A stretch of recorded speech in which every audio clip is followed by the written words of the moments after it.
Hello everybody, welcome back to What Culture Wrestling. I am, as always, Gareth Morgan, sat here on my couch in my front room, which is quite a nice change of pace. But today, the reason I'm here, the reason I'm choosing to have a chat with you right now, is because I want to talk about WWE's glitch, okay? It's been something we've seen on SmackDown over the last few weeks, last few months really, and we've not been close to finding out who that is, who's behind this glitch. But this week on SmackDown, the last episode that went out just before WrestleMania, we actually found something out. We saw a silhouette of this person, this figure, this mysterious figure, and they spoke in a weird distorted voice like hello, which that probably sounds terrible compared to what it was, but he said the truth must be heard.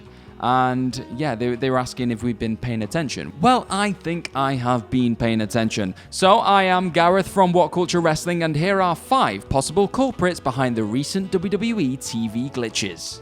Number 5, the Undisputed Era. Okay, so I know, first and foremost, the Undisputed Era may sound a bit far-fetched because obviously they're involved in a lot of major storylines on NXT right now.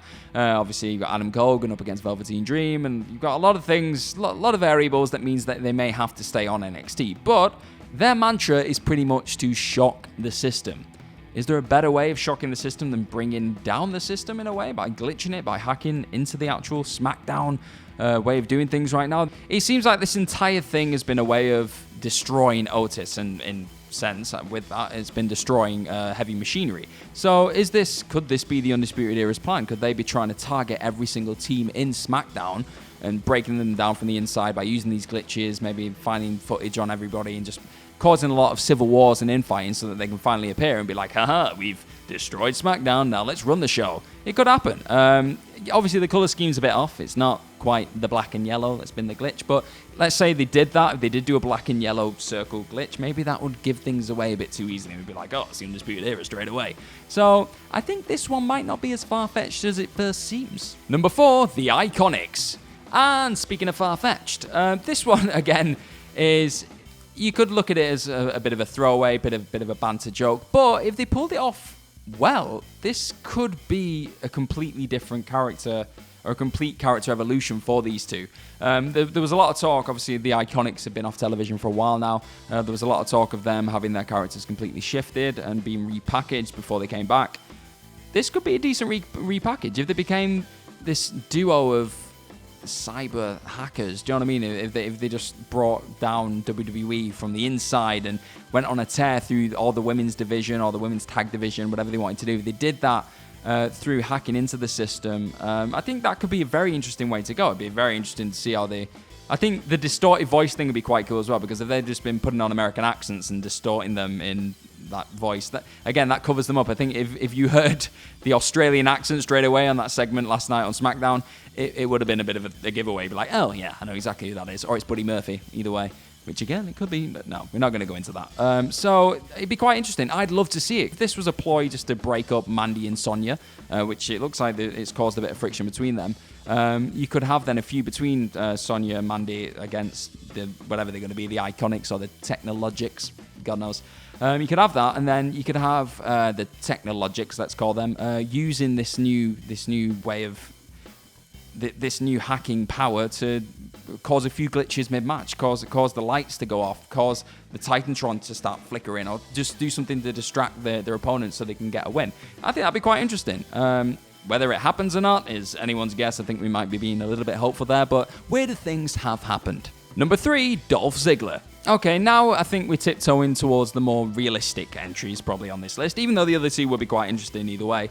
But I feel like Dolph Ziggler, it would make sense if he was just doing this to be a massive prick, really, just being full-blown heel, and his secret plan all along, hooded up. He does like wearing hoods. He's worn them in the past. I don't know why that makes much relevance, but whatever. But he could have been doing this just to cause chaos between everyone, because if you look at it now, everyone's upset. Otis is broken-hearted. Tucker's left broken on some steel steps. Mandy's been betrayed. Sonya's had a ruse revealed. It looks like Dolph, even though Dolph's been... I don't know. I think he's the one who's come out of this best, really, because he's upset Mandy, but he was a heel anyway. Didn't really care. So for me, that looks like maybe an obvious choice that Dolph was just doing this just to be a massive bad guy, really, which it would make sense. Or there might be another twist in this, that he's done this just to show off to Mandy how intelligent he is and how his ingenuity, that he's managed to play everybody and say, oh, this is why you should be with me and not Otis. Do you think Otis could ever come up with a plan this insane? It could be something along those lines, but I feel like Dolph Ziggler is a very obvious maybe fall guy for this. It'd be a typical WWE bait and switch. Everyone's thinking it might be who's my number one contender. Everyone's thinking it might be that person, and then they just turn around and go, no, it's not that person, it's Dolph Ziggler, and you already hate him, so more heat. It would make sense. He's the most generic bad guy involved in this feud. Yeah, so that's why he qualifies, really. So he's my number 3.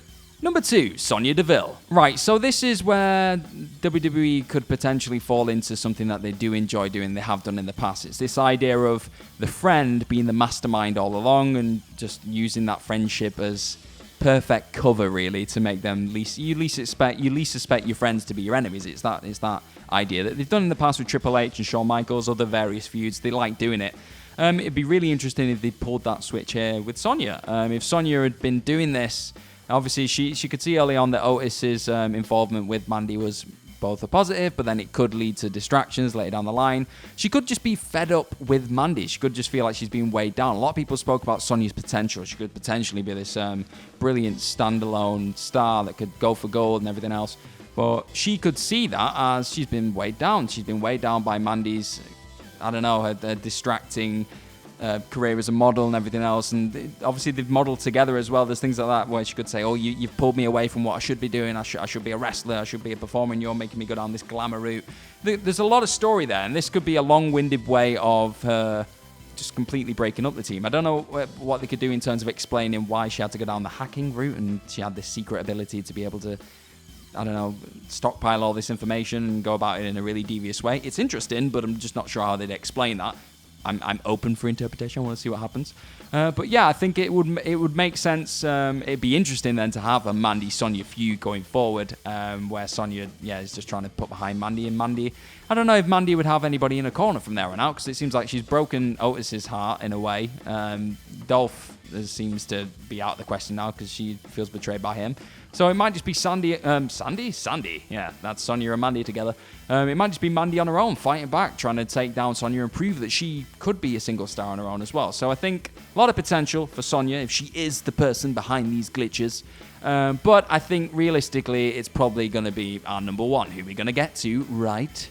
Number 1, Mustafa Ali. Okay, so he's probably the most obvious choice, really, for a lot of reasons, because of the blue dot thing, which is his thing, really, when he enters and he's got all the lights and all that. That looks like Mustafa Ali. Oh, it has done for the entire time. He's been the number 1 name on fans' lips when it comes to this. He's also been off television for a while. He had that injury before last year's WrestleMania that really cut down that great momentum that he had behind him. And then he came back. He had this not self-help, but this shining light gimmick that he had for a while, where he was doing some brilliant vignettes and promos. Then he had a decent match against Randy Orton, I believe it was. I think it was at Hell in a Cell, and then he just disappeared again. Not sure what his end game is or would be with it. Is he just trying to steal back his spot from people that he doesn't think deserve it? It's like, well, don't forget this Otis and Mandy feud when it first came about. A lot of us were scoffing it, saying, oh, yeah, so this is ridiculous. Oh, yeah, it's not going to be anything worth watching. But it's become the most watchable thing on SmackDown. And my light just came on. That's what that was. And you just got a flash of light. I didn't just do some magic power stuff. But that was Mustafa Ali glitching me.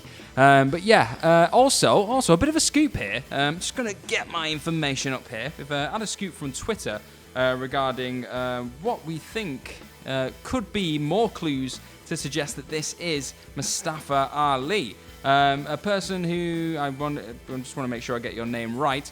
It is Metal Lord. That's James Lynch on Twitter, has dropped a little bit of a bombshell, really, because we found out that when you bring the semitones of the actual the sound bite that we had on SmackDown, you bring that up 6 semitones, you get this sound.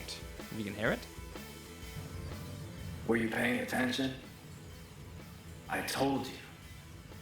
The truth will be heard. So yeah, that pretty much sounds like Mustafa Ali.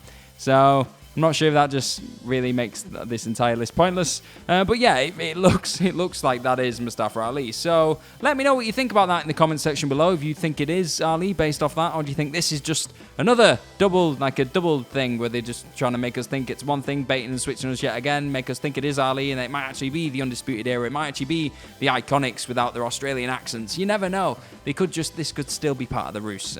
So let me know what you guys think. I have been Gareth from What Culture Wrestling. Be sure to check out all of our amazing WrestleMania content that we're going to have over this weekend. We've got loads of content coming at you left, right, and center.